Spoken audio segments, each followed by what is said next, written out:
This is Anita Sarkeesian. She's a self-described pop culture critic, and founder of the video web series Feminist Frequency, with her most well-known project by far being Tropes vs. Women in Videogames, a series of videos where she points out the apparent sexism within gaming. However, are Anita's claims about video games all that accurate? Today we're gonna find out. In this video we're looking at 8 Anita Sarkeesian fails. Number 8. Toadette. In the Miss Male Character video, Anita claims that Toadette is, quote, the only woman among the mushroom people.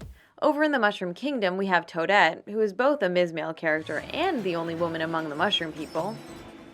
Her introduction to the Mario spin-off games emphasizes the fact that all the other toads in the entire species are male. However, this statement is simply untrue. The Mario world has multiple other female mushroom characters. In Paper Mario, there's Minty, Tasty, Vanity, and Chanterelle. In the sequel, Paper Mario: The Thousand-Year Door, there's Zesty, Jolene, and the Traveling Sisters 3. And even in Super Mario RPG, there are female mushrooms. Now normally, you could point this all out to her in the comments section of her video, however, the comments have been disabled. Number 7.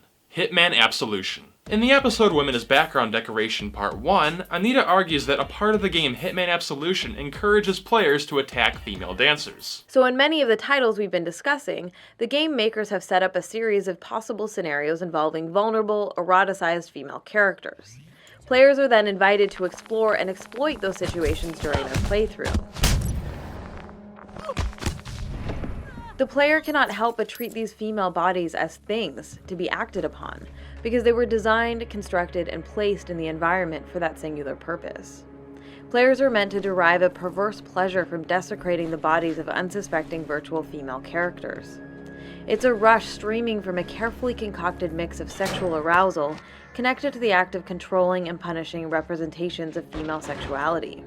Okay, there is a lot wrong with this one, so let's begin. The player cannot help but treat these female bodies as things to be acted upon, because they were designed, constructed, and placed in the environment for that singular purpose. Pay attention to how Anita claims the dancers were put there for that, quote, singular purpose. This may have been a sound argument if it wasn't for the fact that you have the option to pass the dancers without laying a finger on them. This part of the game has what you might call a fork in the road. Direction A brings you near the dancers, where sure, if you wanted to, you could attack them. Or you could not hurt them and use this direction instead to evade security. Since one of the main goals of Hitman Absolution is to avoid getting caught, the latter is far more practical. And the other choice is direction B. You could subdue the guard, hide his body, and not go near the dancers at all. But instead of covering both options, Anita only chose to highlight one of them. Anita could have just as easily argued that the player cannot help but treat these women as people to avoid.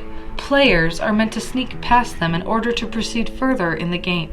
It's a rush streaming from the suspense of being spotted. Which would actually make more sense because Hitman Absolution is a game that rewards you for being stealthy. For example, look at some of the trophies or achievements you can earn. This is the game giving the player motivation to be sneaky. Even the very first mission tells this to you.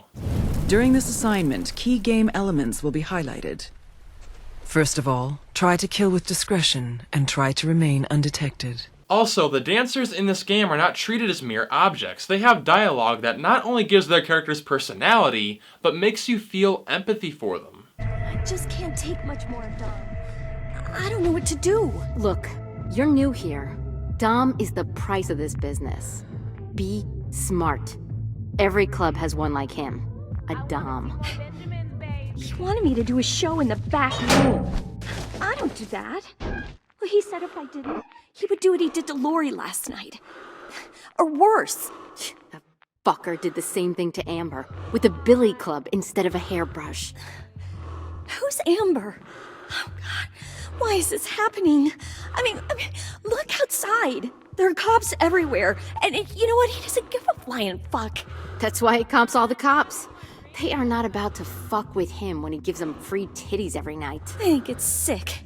I mean, we're just working. Look, be smart, be safe, and put a brave face on, or Dom will send you straight to Hawaii.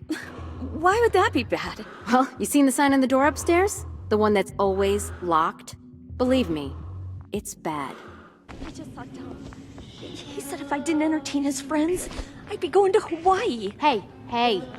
Look, you just gotta entertain his friends. Don't let them think they own you. And just think of something positive. We've all been there, honey. Luckily, they don't ask twice. Just tell me what happens in Hawaii. I mean, it's just, you all say it's really bad. I mean, is it just like a private club? Like the back room? Yeah, something like that. But it's not something you really want to be a member of. Just be strong, baby. Yeah, pretty girl. You show them how good you are, but just don't say yes to everything they say. Okay. Thank you. I won't. Poor thing. So how can Anita say you're meant to derive some perverse pleasure from desecrating their bodies when you're more than free to go around them? The game tells you to be stealthy and rewards you for doing so, and the dancers have dialogue to make you feel bad for their situation. Anita is basing this on nothing more than conjecture. And even if you chose to attack the dancers, the game penalizes you for doing so, which Anita shows in her video. In the game Hitman, you play as, well, a hitman. You're not supposed to attack random people. You're supposed to kill your target. But playing in this manner can cost you trophies like Inconspicuous, and you also lose points for getting spotted. Now, some people have argued that when you hide the body, you get all your points back, so essentially there is no penalty. Here's the thing though, being able to recover from a penalty is not the same as there being no penalty. For example, a lot of games have health lying around for when you're injured, and some games make you heal automatically. But being able to heal from an injury is not the same as being invincible. Besides, going around taking people out puts a player at risk. After you subdue someone, you have to find a place to hide the body. And when you drag the body around, you move a lot slower, which puts you at risk of being spotted. Oh my god. Oh, locker. And if someone does spot you, they'll come to investigate and find the body automatically and raise the alarm. But even if, without a doubt, you were supposed to attack the dancers, how would that make the game sexist? Agent 47's motivation for killing people has nothing to do with hating women, and most of your targets in the game are men anyway. To wrap this one up, a game allowing you to do something is not the same as it encouraging you to do so. Number 6. Just Cause 2. Following her misleading commentary on Hitman Absolution, Anita shows gameplay from the Mile High Club in Just Cause 2 to support this claim. In-game consequences for these violations are trivial at best, and rarely lead to any sort of fail state or game over. Sometimes areas may go on high alert for a few minutes, during which players have to lay low or hide before the game and its characters forget that you just murdered a sexualized woman in cold blood. What she doesn't show you though is that the Mile High Club has sexualized male dancers too, and killing them results in the very same reaction as with any other character in the game. Stop right there!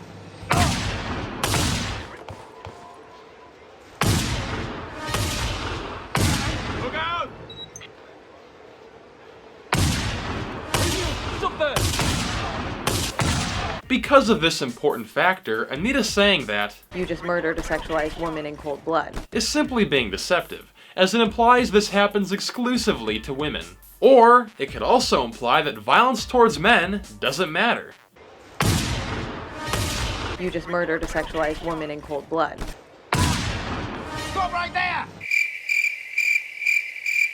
You could normally point this out to her in the comments section, but again, the comments have been disabled. Number 5. Asking for it. In the video Damsel in Distress Part 2, Anita covers a trope that she calls the euthanized damsel, where the player must kill a woman for her own good. But the most extreme and gruesome variant of this trend is when developers combine the damsel in distress with the mercy killing.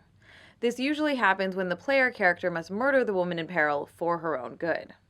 I like to call this happy little gem the euthanized damsel. They submissively accept their grisly fate and will often beg the player to perform violence on them, giving men direct and total control over whether they live or die, even saying thank you with their dying breath. In other words, these women are asking for it, quite literally. What she fails to mention though is that this exact same trope can be seen happening repeatedly to men as well. Please hurry before I lose conscious. before too late. Kill me! Yeah!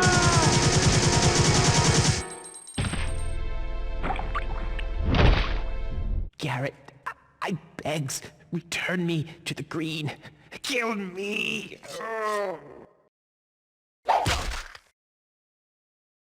Kill me. I command you. I command you.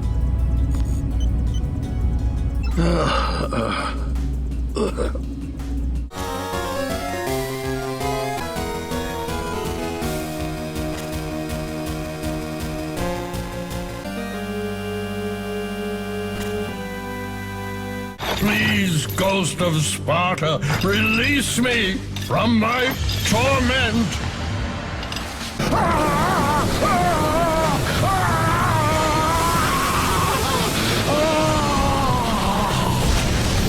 Please, just kill me.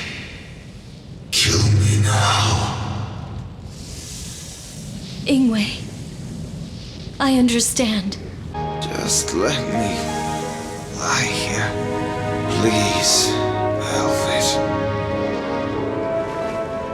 Please, don't let them do this to me.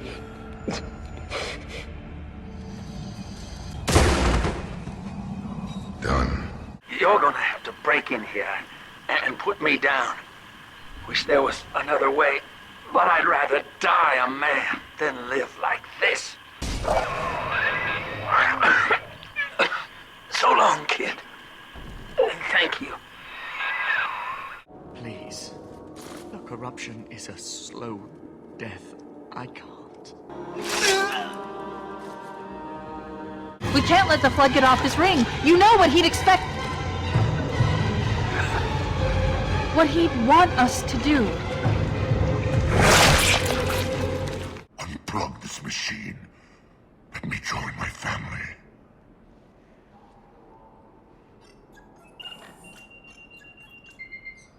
Oh. You have to shoot me, honey.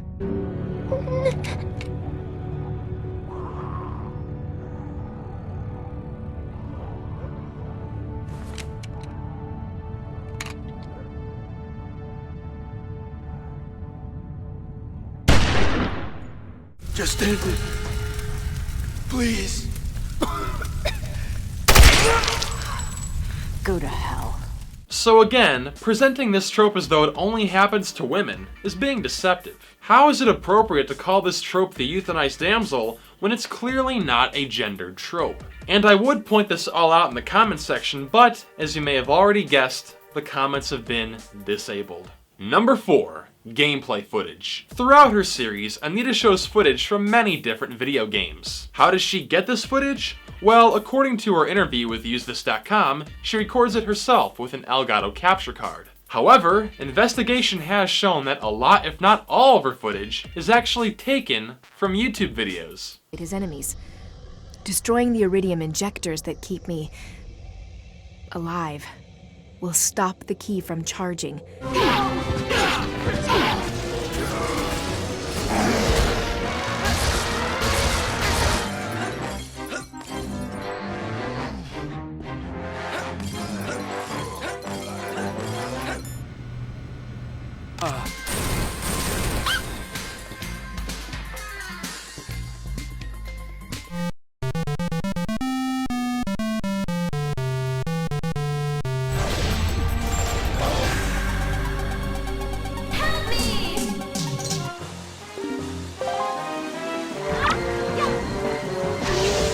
So why is Anita not recording her own gameplay? She has all the equipment for it. She was given nearly $160,000 to make this series, money that she said would go towards buying these games. And because she's a reviewer of games, you'd expect her to actually play the games that she's reviewing. I mean, can you imagine if, for example, the YouTuber JonTron was doing a review of Castlevania 2, but instead of recording his own footage, he just took it all from the angry video game nerd? The least she could have done was give the people who recorded the gameplay some kind of credit, but she didn't even do that. Number 3. female characters. In her original campaign video, Anita starts off by asking this rhetorical question. Have you ever noticed that, with a few notable exceptions, basically all female characters in video games fall into a small handful of cliches and stereotypes? However, the reality is that there are plenty of video games out there with creative female characters, and the YouTuber A Salieri made a song all about them. And now, for all you crazy gamers out there who think there have never been enough female protagonist characters in gaming, a reality check. Jessica, Nona, Rosella, Alina, Hatsune Miku, Lioness, Mackenzie and Freya, and Beatrix and Eiko, Megurine, Luca, Celeste, then Marta and Sypha, and Ferris, Cecilia, Jill, Valentine, Maya, Garnett, Aya, Brea, Chris, Lightfield, Amelia, Dil, Agrius, Rafa, Junan, and Colette. I won't play the entire video here, but if you want to watch it for yourself, I'll put a link to it on screen and also in the description. Along with A Salieri's video, the blogger Viscore has a fantastic article on their site dedicated to classifying games that have playable female characters. The list covers over 2 decades worth of games, so I'll have a link to that down below too. Now, does this mean there aren't any cliché female characters? No, of course not. But the assertion that they're basically all this way is grossly exaggerated. I would have gladly given this evidence to Anita in the comments section, but the comments have been disabled. Number 2. Video games cause sexism. In her series, Anita Sarkeesian has claimed that the way video games portray females will negatively affect how they're treated in real life. In other words, viewing media that frames women as objects or sexual playthings profoundly impacts how real-life women are perceived and treated in the world around us. It gets worse and worse. It reinforces this idea of women as sexual objects, right? It reinforces this idea of women as playthings for their amusement. However, a longitudinal study from the Cyberpsychology, Behavior, and Social Networking Journal showed that playing video games does not actually make people more sexist, regardless of what genre of game they're playing. The assertion that video games make people sexist may sound familiar. In the past, people like the attorney Jack Thompson claimed that violent video games make people become violent, despite all of the overwhelming evidence showing the contrary. You are learning in a virtual reality to be violent, to enjoy being violent, how to kill, and so you're given an appetite as well as scenarios in which to be violent. How then do you account for the statistics that as the popularity of video games have gone up, violent crime has gone down? Game industry lobbyists are quick to point out a total of 9 federal courts have rejected so-called studies that video games cause aggression. They express confidence in the current rating system, as did the parent company of Rockstar Games. People who blame arts and entertainment for society's ills are always on the wrong side of history, they wrote. We're extremely proud of the diverse range of titles we create. I would provide a link to this study in the comments section of her video, but remember, the comments have been disabled. Now, you may have noticed a pattern here with Anita turning off the comments section. Well, she's actually done this with every single video on her channel. Every single one. She's even turned off the channel's discussion tab. It's almost like Anita wants to keep the discussion one-sided and doesn't like people challenging her point of view. Just an observation. And finally, number 1, being a fan of video games. After beginning her video game series, Anita has said on multiple occasions that she is a fan of video games and has been playing them for most of her life. How do you feel about video games? I still love them. I think games are really where we're going. Video games are so interesting and engaging and interactive. I'm a gamer and I enjoy games. I love games. I'm a fan of games. In short, I've been playing games for most of my life. However, in 2010, before she began her series, Anita's story was a bit different. I'm gonna show you a remix that I just finished this weekend and no one else has seen. One person has seen it. It's a soundtrack of one song, except I'm doing video games. So it's not exactly a fandom. I'm not a fan of video games. I actually had to learn a lot about video games in the process of making this. Something doesn't seem right here. How do you feel about video games?